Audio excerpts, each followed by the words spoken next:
morning. Cabinet Secretary for Lands and Physical Planning, Waziri Farida Karone, is with us this morning to articulate on the progress of this position since that time that she took the ministerial position. And of course, this year's World Environment Day, celebrated on the 5th of June. Of course, that is always what is the date as celebrated, and will see the launch of the UN Decade on Ecosystem Restoration, a global rallying cry for everyone from government to corporation and citizens to do their part in healing our ailing planet. We have an environmentalist that will shed light on how this is to be achieved, the plans that are set on board, and we also get to know the relationship of the same with land, which is crucial. So make sure that you keep it right here as we'll get into that conversation later on. But first, we look at the papers. I have my guests with me in studio already, and so they will help us ponder on the papers and generally look at the news stories and the current affairs stories that are making headlines. Karibu sana. This is Morning Cafe. My name is Linda Alela. It's always good to have you join us. Hashtag Morning Cafe at Linda_Alela TV47K is how you get to interact with us and tell us what it is that is happening around us or around you. That is, of course, it's always about around you, and we'll be here to make sure that we disseminate the same to the rest of us who are watching this morning. Karibu sana. Let's kickstart by looking at the front pages of the papers.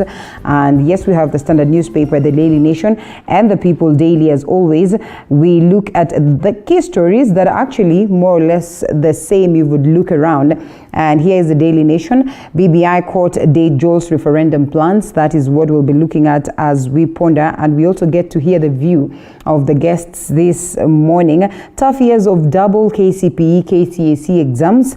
The journey has started with the registration of candidates on a story captured on page 11 of the Daily Nation. That is in regards to the education sector, and indeed it's quite a hullabaloo. It's quite a bit confusing for the parents and generally all the stakeholders in matters education. But then again, we soldier on. 250,000 risk sack in fake paper scam, and a preliminary assessment indicates the 3 in 10 civil servants may have used fake certificates to get employed or to get employment. That's an interesting story as captured on the back page of the Daily Nation. Just how genuine then is this, and what is going to be done to make sure that this cleaning is done. Born, lived and died together. Quite an unfortunate story of identical twins who drowned while swimming in the Indian Ocean. A story captured on page 3 has been making headlines for the better part of the week. And of course, as we say, may their soul rest in eternal peace. It's quite an unfortunate. You are advised to make sure that you take care of your kids. Make sure that you're keen to know where it is that they go to play, and make sure that at least you remind them that they need to be careful. And to this unfortunate one also, Boda rider locked up in Chantel killing probe, and detectives pounced on a Boda rider. This is a story as captured here. That is on the front page and expounded on page 7. And the Boda rider in possession of a mobile handset, they said, was used to abduct by the abductors to contact Chantel Zembi's mother. And the rider was arrested at Orata area in Kitengela town, a few meters from where the Chantel's body was found on Monday. The man was one of the two mobile, as they would say, the man was one of the two mobile subscriber police said were in constant contact with the main suspect in the murder plot, an unnamed woman as captured there. We'll be looking at that or details of the same as and when they reach the desk. We'll definitely be here to update you. And into some bit of graft story here. Uhuru Ruto power struggle blamed for stalled Kimorer and Aurora Dam projects. Italian farms quoted press reports saying that the DP has been a vocal supporter of the projects because it would benefit people in his backyard. A story captured on page 6. Remember, the conversation is on. A review of the same started this week, and that is last week. Of course, the involvement of the former Treasury CS, and that is Henry Rotich and the likes of Peter Mageti, who was the PS then, also having a part of this conversation as we get to have answers on the same. No, I confused that one. And yes, of course, we'll be getting details of how it plays out as we continue. Judiciary Uhuru remarks spark uproar. And the BBI court date jolts referendum plans, like I had said earlier on. So we're looking to see what plays out as to this hearing of the appeal against last month's judgment that declared the Building Bridges Initiative Constitution Review Bill null and void has been set for June the 29th to July 2nd, casting doubt on the possibility of holding a referendum in July, earlier envisaged by the initiative's proponents. A story captured on page 4, and therefore we'll be looking at all this as we proceed with the broadcast. Briefly as to what has been captured on the front page of the Standard newspaper, we have it right here in hard copy and equally. The Battle Royale starts, donning elegant black gowns and white bibs. Reputable legal minds appeared before President of Appeal Court at a sitting of, heralding 4 days of high-stakes legal suit and political duel, only comparable in magnitude to that which annulled Kenyatta's declared victory, that is in 2017. We'll be looking at this story that has been captured on page 6, 7, and 8 alongside my guests. I mean, this is that story that makes headline across all the papers and therefore crucial to look at it. A different one, Uhuru's figures set tongues wagging, and of course the story captured on page 10 of the Standard newspaper. We'll be looking at what exactly it details in regards to this. Of course, the growth of the economy versus the debt ceiling that we have in the country today. Lofty Madaraka speech, but dubious economic evidence in comparison to the previous presidents and that of his immediate predecessor, that is Honorable Emilio Stanley Mwai Kibaki. And away from that, as a different story, Netanyahu reigns now near ends, or his reign actually, and nears.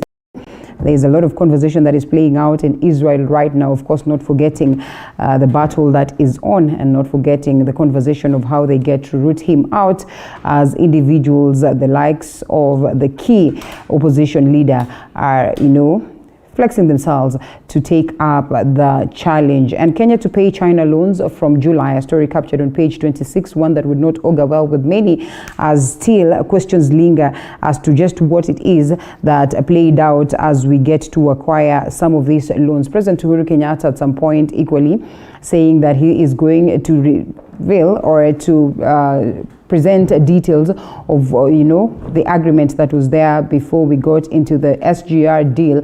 But up until now, it's still not clear. And therefore, even as we are set to start the payment of this, question is, have we realized the value for this money? And a different story, Kisumu, Kericho, and Kisii lead COVID cases. Or lead in COVID-19 cases. Well, one thing that was condemned out of the Madaraka Day celebration is just how people exhibited carelessness and, overlooking the importance of making sure that they are keen on following the protocols that were set so that we are able to deal with COVID-19 or tame the spread of COVID-19. Such was not the case. Zero social distancing, as the citizens of Kisumu were out there celebrating the visit of President Uhuru Kenyatta, his deputy, and Right Honorable Raila Odinga with the numerous goodies that they brought to the people. Well, much as many had their masks on, the biggest question was just how important and how possible is that to make sure that they are protected from the spread. The variant, the Indian variant, also detected in Kisumu, is one of the key things that caused the worry, and the rising infections blamed on laxity in testing, low vaccine uptake, relaxed restrictions, and massive movement of locals. Even as a threat of a fourth wave looms around. A story captured on page 4 in regards to matters health, and also the biggest question as to what then happens to the individuals that were able to get the first jab. Are they lucky enough to get the second? We can only wait and see, even as the president remains adamant that, or the government maintains that we should not be worried. Why fish is more expensive in Kisumu? That is one thing that you'd probably want to understand. The water hyacinth is the lake has made fishing a nightmare, and the fact that traders target bigger markets, that is in Nairobi, has pushed the delicacy beyond the reach of locals. The story captured on page 24. It is true, if you've had the privilege of traveling to Kisumu, you can be rest assured that sometimes you go there with the excitement of enjoying this delicacy, only to be surprised at how expensive it is in this local market. And I think I have my gentlemen ready, the gentlemen of the day, as they get to join us for this crucial conversation, and also generally just updating us on what played out in Kisumu. Solomon was there, so Solomon will tell us just how exciting it was to have been to Kisumu County, and you know, the biggest question in terms of the goodies that the president takes there, how of course the people of Kisumu are going to realize these benefits, and how they are going to, you know, economically be empowered on the same. So we have Ngetich, Protich, and also Solomon are the guests that are joining us this morning for this conversation on the papers, and importantly on the current affairs. Solomon Kuria is the chairman, Jubilee Youth League. Good to have you this morning, sir. And we also have Kiprotich Ngetich, who's the youth leader, UDA. So hapa mmekuja kupigana namna gani? I would want to assume that UDA is part and parcel of Jubilee, and therefore no fights, right? Yeah, no fights.